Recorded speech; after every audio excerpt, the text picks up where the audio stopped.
السلام عليكم ورحمة الله وبركاته. الحمد لله رب العالمين، والعاقبة للمتقين، والصلاة والسلام على نبينا محمد وعلى آله وصحبه أجمعين، أما بعد. أعوذ بالله من الشيطان الرجيم. بسم الله الرحمن الرحيم. إنا نحن نزلنا الذكر وإنا له لحافظون. எல்லா புகழும் புகழ்ச்சியும் ஏக இறைவனாகிய அல்லாஹ் ஒருவனுக்கே, அவனுடைய சாந்தியும் சமாதானமும் அவனுடைய தூதர் முஹம்மது ஸல்லல்லாஹு அலைஹி வஸல்லம் அவர்கள் மீதும், அவருடைய வாழ்க்கை வரலாறை பின்பற்றி வாழ்ந்த உத்தம சஹாபாக்கள், தாபீன்கள், தபோ தாபீன்கள், உலகத்தில் வாழக்கூடிய அனைத்து முஸ்லிம்கள் மீதும் உண்டாட்டுமானாக. கணியத்திற்குரிய எல்லாம் அல்ல அல்லாஹ்வின் நல்லடியார்களே, அல்லாஹ் சுப்ஹானஹு வ தஆலா மனிதர்கள் நேர்வழி பெறுவதற்காக ஒவ்வொரு காலகட்டத்திலும் நபிமார்களை அனுப்பி வைத்து அதன் மூலமாக அவர்களுக்கு நேர்வழியை காட்டியிருக்கின்றான். அதே போல அல்லாஹ் சுப்ஹானஹு வ தஆலா இந்த உலகத்தில் பல வேதங்களை இறக்கி அதன் மூலமாக மனிதர்களுக்கு நேர்வழி காட்டியிருக்கின்றான். அல்லாஹ் இறக்கிய வேதங்கள் தௌராத், இன்ஜில், ஜபூர் போன்ற வேதங்களை அல்லாஹ் இந்த பூமியில் இறக்கி அந்த வேதங்கள் இன்று பாதுகாக்கப்பட்டுள்ளதா, அந்த வேதங்கள் இன்று இருக்கின்றன என்பதை நாம் பார்த்தோம் என்றால் நிச்சயமாக அந்த வேதங்கள் இன்று உலகத்தில் முழுமையாக இல்லை. மூசா அலைஹிஸ்ஸலாம் அவர்களுக்கு அல்லாஹ் இறக்கிய வேதம் தௌராத் முழுமையாக இல்லை. ஈசா அலைஹிஸ்ஸலாம் அவர்களுக்கு அல்லாஹ் இறக்கிய வேதம் இன்ஜில் முழுமையாக இல்லை.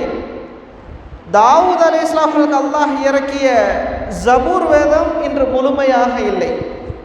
ஆனால் அல்லாஹ் சுப்ஹானஹு வ தஆலா இறுதி தூதர் முஹம்மது ஸல்லல்லாஹு அலைஹி வஸல்லம் அவர்களுக்கு இந்த குர்ஆனை இறுதி வேதமாக இறக்கினானே, இந்த குர்ஆன் இன்று வரை பாதுகாக்கப்பட்டுள்ளது. இந்த குர்ஆன் இன்று வரை பாதுகாக்கப்பட்டுள்ளது. அல்லாஹ் எப்படி அந்த குர்ஆனை ஒவ்வொரு வார்த்தைகளாக இறக்கினானோ அந்த ஒவ்வொரு வார்த்தைகளும் இன்று வரை அப்படியே பாதுகாக்கப்பட்டுள்ளது என்பதை நாம் இன்று வரை நாம் பார்க்கலாம்.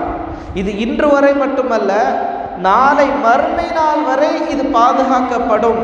அதற்கு அல்லாஹ்வே கேரண்டியாக வாக்குறுதி கொடுத்திருக்கின்றான்.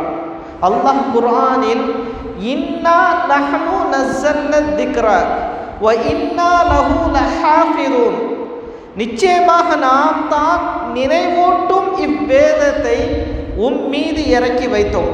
நபிகள் நாயகம் ஸல்லல்லாஹு அலைஹி வஸல்லம் அவர்களுக்கு இந்த வேதத்தை இறக்கினோம் என்று சொல்லி நிச்சயமாக நாமே இதை பாதுகாப்போம் என்று அல்லாஹ் வாக்குறுதி தருகின்றான்.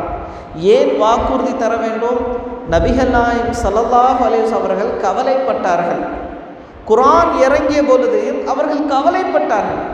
இதற்கு முன்னாடி இருந்த சமுதாய மக்கள், யூதர்களாக இருக்கட்டும், கிறிஸ்தவர்களாக இருக்கட்டும், பனி இஸ்ராயல்களாக இருக்கட்டும், அவர்களுக்கு கொடுக்கப்பட்ட அவ்வேதத்தை அவர்கள் பாதுகாக்கவில்லை. அவர்கள் அந்த வேதத்தில் தன் சுய கருத்தை திணித்தார்கள். அந்த வேதத்தில் இருந்த சட்டத்திட்டங்களை மாற்றி அமைத்து வைத்தார்கள். இதையெல்லாம் பார்த்த நபிகள் நாயகம் ஸல்லல்லாஹு அலைஹி வஸல்லம் அவர்கள், எங்கே இந்த குர்ஆனும் இப்படி அழிந்து போய்விடுமோ, எங்கே இந்த குர்ஆனில் உள்ள சட்டத்திட்டங்கள் மாற்றி அமைக்கப்பட்டு விடுவோமோ என்ற கவலை இருந்தது. இன்னொரு பக்கம் என்ன தெரியுமா? நபிகள் நாயகம் ஸல்லல்லாஹு அலைஹி வஸல்லம் அவர்கள் எழுத படிக்க தெரியாத ஒரு சஹாபி, அந்நபியில் உம்மி என்று சொல்வார்கள். அவர்கள் கூட இருந்த சஹாபாக்களுக்கும் படிப்பு அறிவு கிடையாது, படிக்க தெரியாது, எழுத தெரியாது. ஆனால் இவர்கள் எப்படி இந்த குர்ஆனை பாதுகாப்பார்கள் என்ற கவலை இருந்தபோது தான் அல்லாஹ் இந்த வசனத்தை இறக்கி, நாம் இதை இறக்கினோம், நாமே இதை பாதுகாப்போம் என்று அல்லாஹ் என்ன செய்கின்றான்? வாக்குறுதி தருகின்றான். அல்லாஹ் எப்படி பாதுகாத்தான்?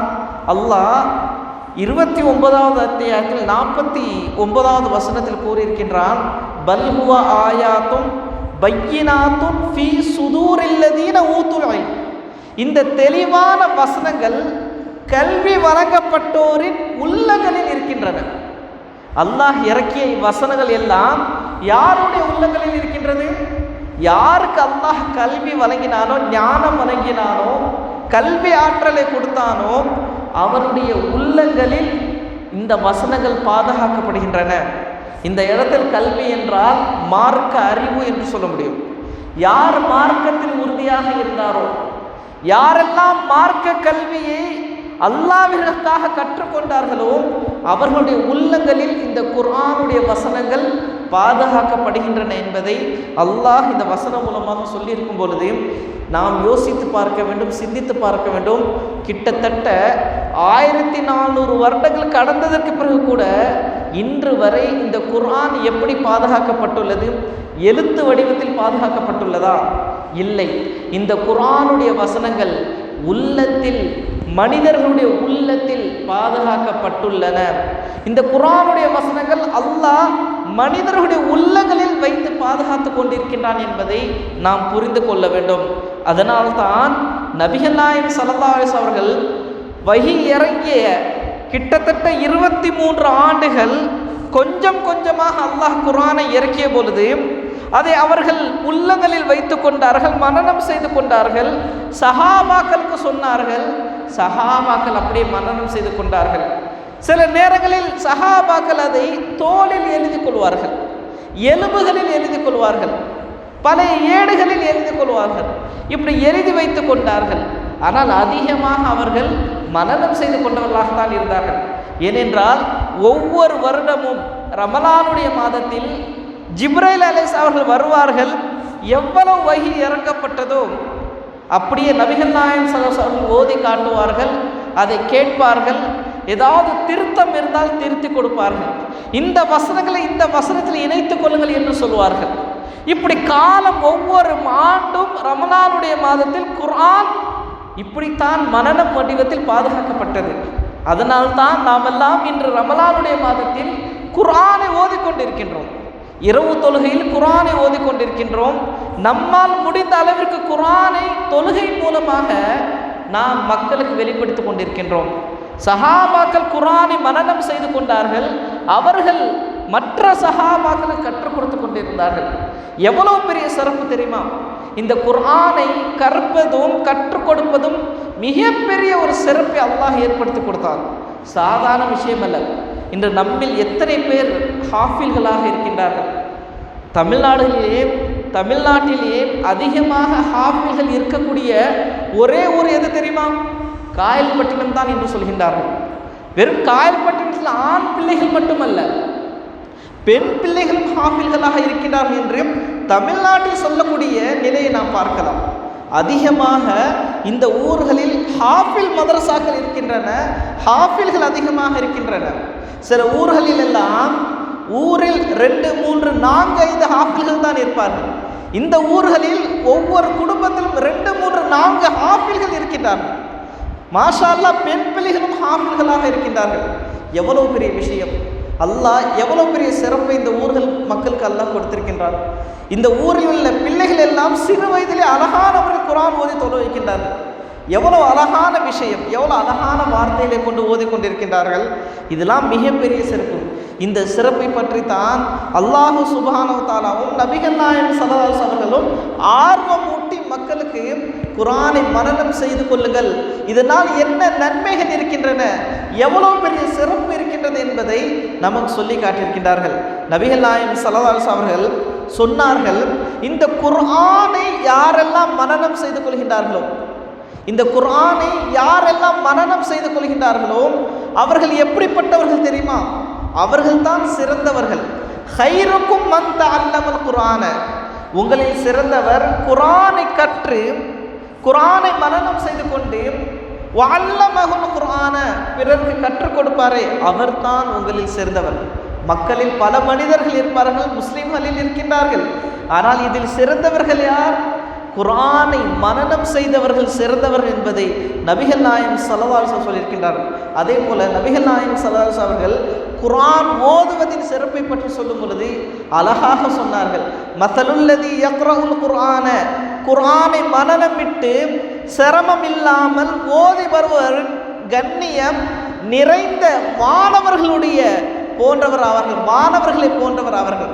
இந்த குர்ஆனை மனனம் செய்து கொண்டு அதை அப்படியே சிரமம் இல்லாமல் திணறாமல் அழகான முறையில் ஓதிக்கொண்டிருக்கின்றார்களே, இவர்கள் எப்படிப்பட்டவர்கள்? கண்ணியம் நிறைந்த மாணவர்களை போன்றவர் ஆவார் என்று நபிகள் நாயகம் ஸல்லல்லாஹு அலைஹி வஸல்லம் சொல்லிவிட்டு இன்னொரு மக்களுக்கும் நற்செய்தியை சொன்னார்கள்.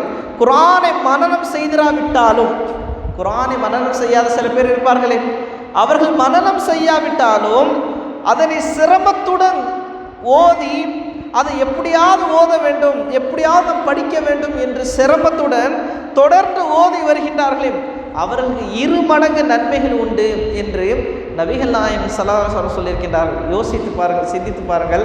குர்ஆன் மனனம் செய்வர்கள் கண்ணியமான மாணவர்களை போன்றவர் ஆவார்.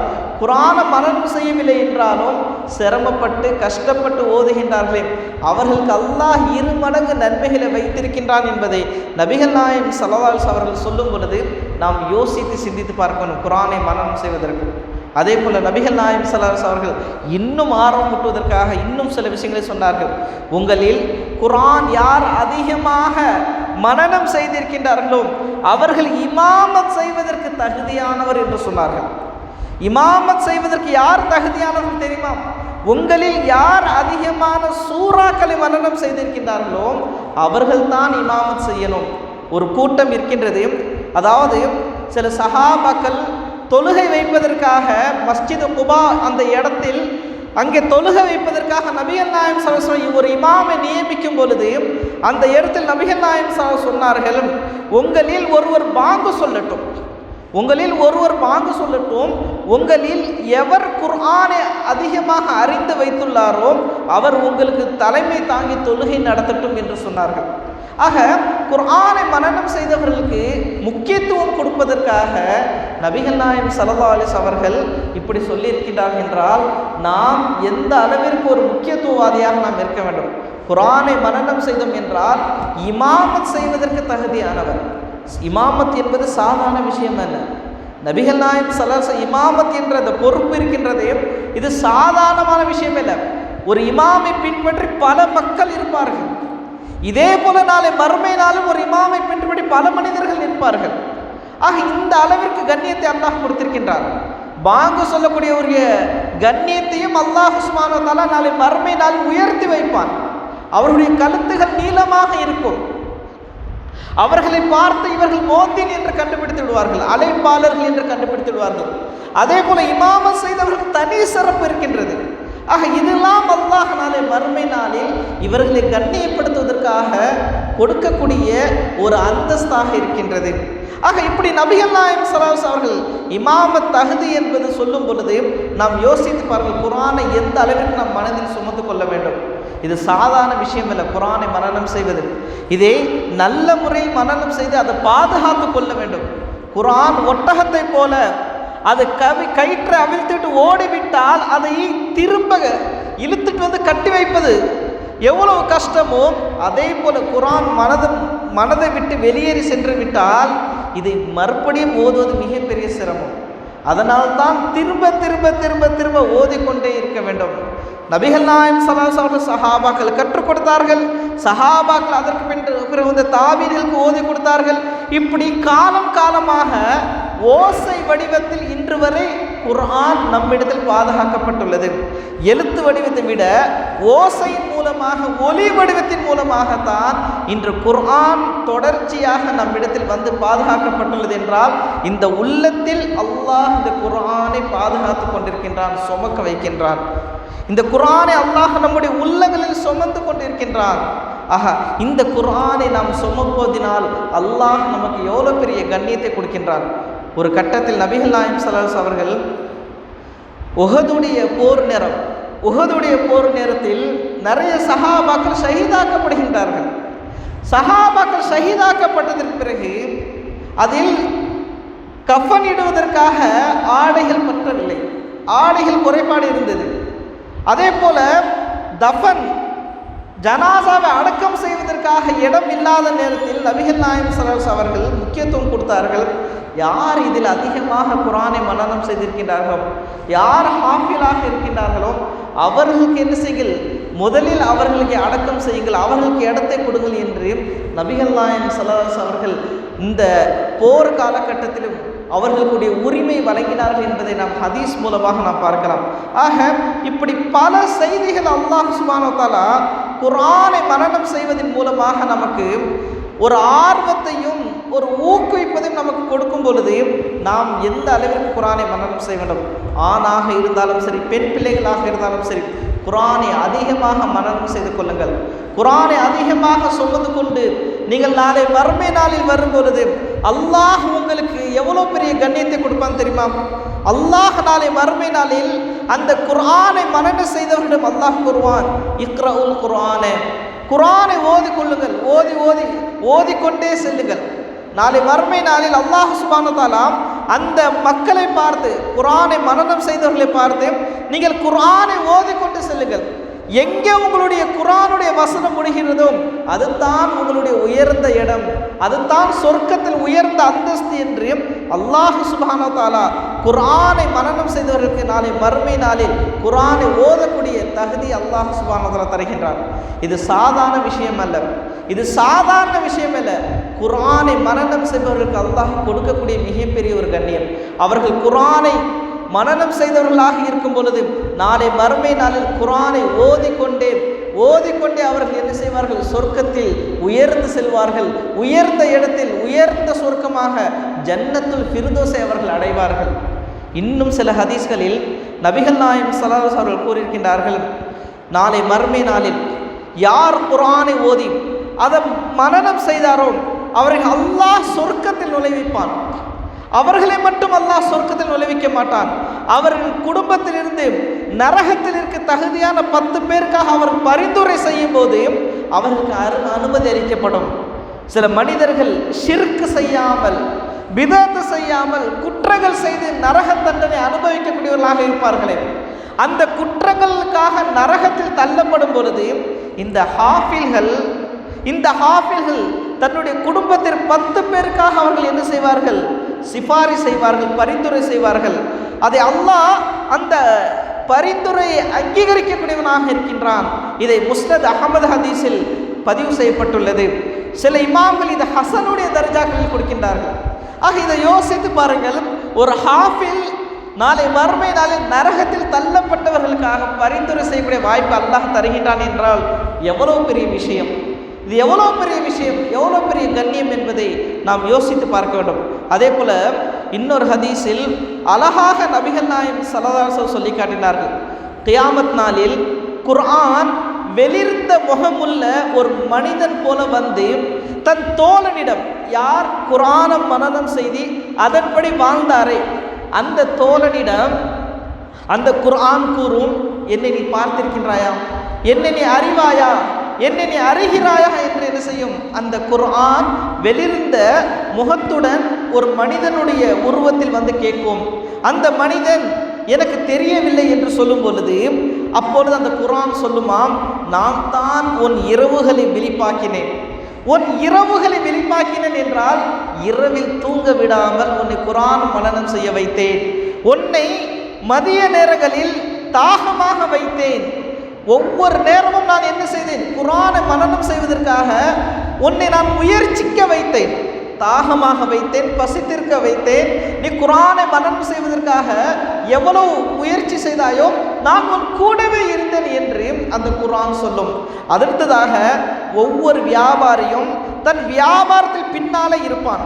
ஒரு வியாபாரி சாதாரணமாக தன்னுடைய வியாபாரத்தில் லாபத்தை அடைவதற்காக எவ்வளவு முயற்சி செய்வான், எப்படியாவது லாபத்தை அடைய வேண்டும், எப்படியாவது நாம் என்ன செய்ய வேண்டும், உயர்ந்த இடத்தில் செல்ல வேண்டும் என்று இருப்பானோ. ஆனால் நான் உனக்காக எல்லா வியாபாரத்திலும் அப்பாற்பட்டு இருக்கின்றேன், இந்த குர்ஆன் சொல்லுமா, வியாபாரத்தை விட அதுக்கு மேலாக நான் உனக்கு கூடவே இருந்து உன்னை மனனம் செய்ய வைத்தேன். இரவு நேரத்தில் மனனம் செய்ய வைத்தேன், பகல் நேரத்தில் உன்னை மனனம் செய்ய வைத்தேன், இரவெல்லாம் விழித்து உன்னை மனனம் செய்ய விட்டேன். ஆனால் இன்று நான் உனக்காக இவ்வளவு பெரிய அந்தஸ்தில் நான் உன்னை கொண்டு வந்திருக்கின்றேன் என்று சொல்லிவிட்டு அந்த நேரத்தில் அல்லாஹ் சுப்ஹானஹு வ தஆலா அவருடைய வலது கையில் முல்க் அரசாட்சியை வழங்கப்படும், இடது கையில் ஹுல்த் நிரந்தர வாழ்வு, சொர்க்கத்தில் நிரந்தர வாழ்வை அவர்களுக்கு வழங்கப்படும். அவனுடைய தலையில் மரியாதையுடன் தாஜுல் வகார் கிரீடம் வழங்கப்படும் என்று நபிகள் நாயகம் ஸல்லல்லாஹு அலைஹி வஸல்லம் சொன்னார்கள். இது குர்ஆனை மனனம் செய்த அந்த மனிதருக்கு வழங்கக்கூடிய கண்ணியம். அடுத்ததாக நபிகள் நாயகம் ஸல்லல்லாஹு அலைஹி வஸல்லம் சொன்னார்கள், அவனுடைய பெற்றோருக்கு உலகம் மதிப்பிட முடியாத 2 ஆடைகள் வழங்கப்படும்.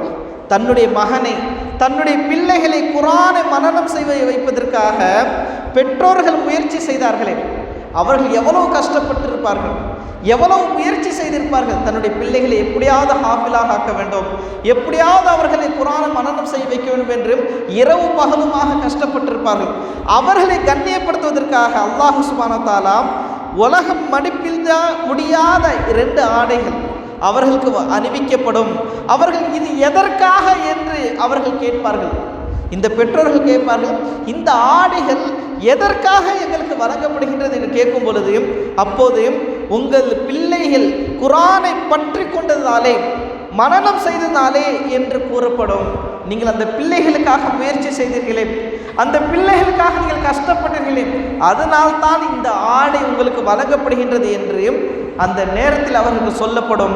இதை முஸ்னத் அஹ்மதில் இந்த ஹதீஸ் பதிவு செய்யப்பட்டுள்ளது. ஆக கண்ணியத்திற்குரிய அல்லாஹ்வின் அடியார்களே, யோசித்து பாருங்கள், சிந்தித்து பாருங்கள்.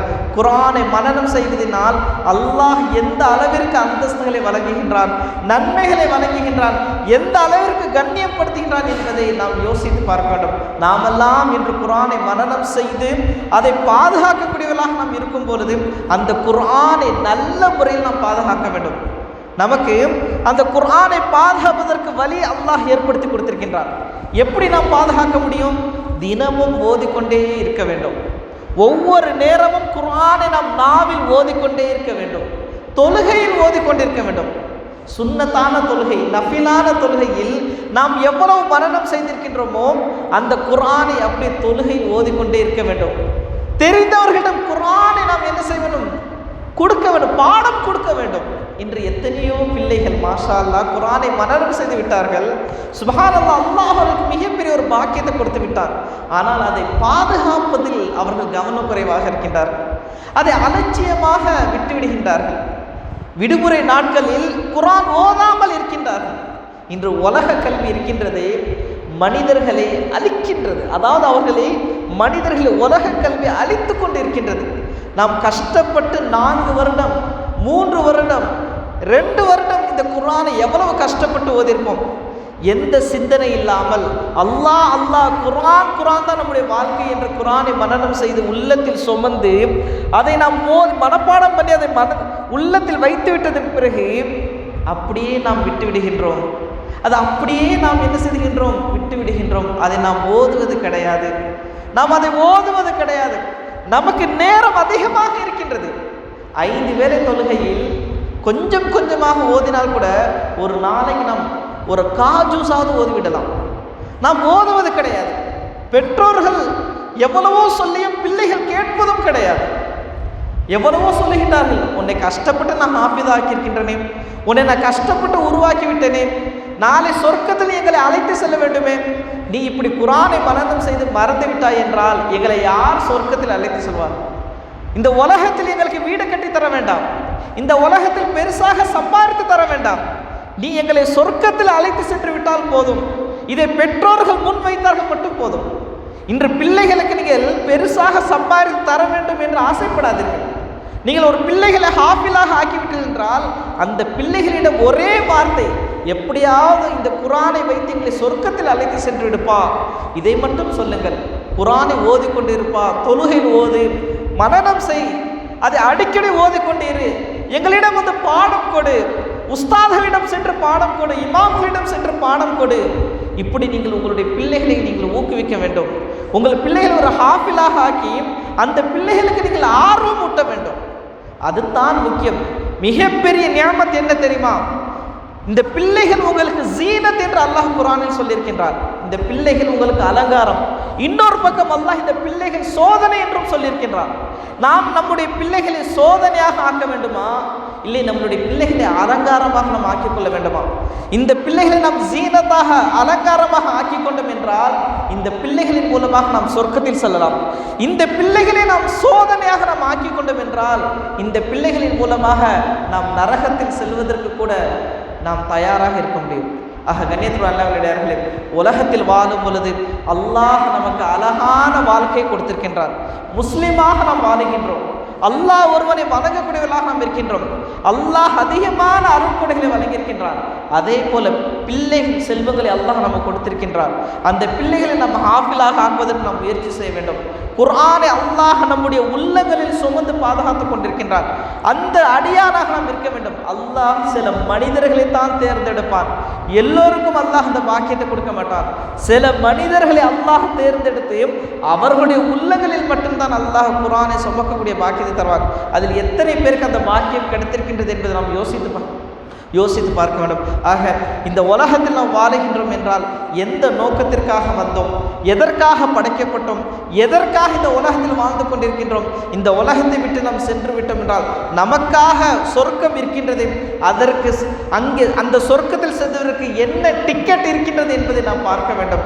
அந்த டிக்கெட்டை அல்லாஹ் நமக்கு உலகத்தில் ஏற்படுத்தி கொடுத்திருக்கின்றார். அதுதான் குர்ஆன். குர்ஆனை மனனம் செய்து அதன் மூலமாக நாம் சொர்க்கத்தில் செல்ல வேண்டும். ஆக அல்லாஹ் நம் அனைவருக்கும் இந்த உலகத்தில் வாழும் பொழுது அதிகமான நன்மைகளை செய்யக்கூடிய தௌஃபீக் தருவானாக. குர்ஆனை அதிகமாக மனனம் செய்து ஹாஃபிலாக ஆக்கக்கூடிய தௌஃபீக் தருவானாக. இம்மையிலும் மறுமையிலும் வெற்றி தருவான் கூறி என்னுடைய உரையை நிறைவு செய்கின்றேன். வ ஆகிரு தஅவானா அல்ஹம்துலில்லாஹி ரப்பில் ஆலமீன். சுப்ஹானக அல்லாஹும்ம வ பிஹம்திக அஷ்ஹது அல்லா இலாஹா இல்லா அன்த அஸ்தக்ஃபிருக வ அத்தூபு இலைக்.